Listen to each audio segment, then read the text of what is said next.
Docteur, vous l'avez dit, le premier problème, c'est le nombre de lits en réanimation. Dans mon département, 350 000 habitants, 18 lits.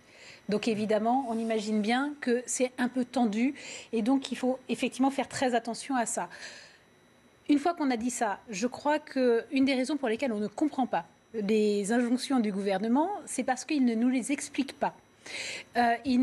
Par exemple, on a beaucoup ri des stations de ski je prenais cet exemple, qui étaient ouvertes, mais les remontées mécaniques fermées, alors qu'on imagine bien qu'effectivement, en prenant un télésiège avec un masque sur les yeux, un bonnet, des gants, on a assez peu de chances de l'attraper.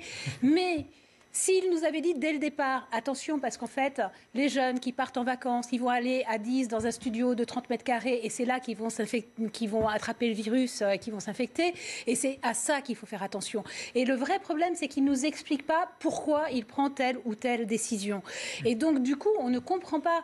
Et alors après, est-ce qu'on doit déconfiner ou pas? Je crois qu'on doit insister sur ce que sont les gestes barrières. Je crois qu'effectivement, il faut qu'on apprenne à vivre avec ce virus, parce que sinon, on va avoir une casse sociale qui sera telle que pour le coup, on ne se relèvera vraiment pas. Et là, c'est pas seulement le virus qui fait peur. Casse psychologique.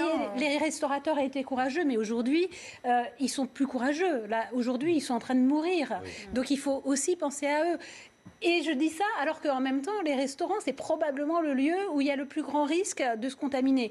Vous parliez des cinémas. Les cinémas, objectivement, on y va avec un masque. On est assis même à côté de son voisin en général. Si on respecte une place sur deux, très sincèrement, je ne vois pas comment on se contamine.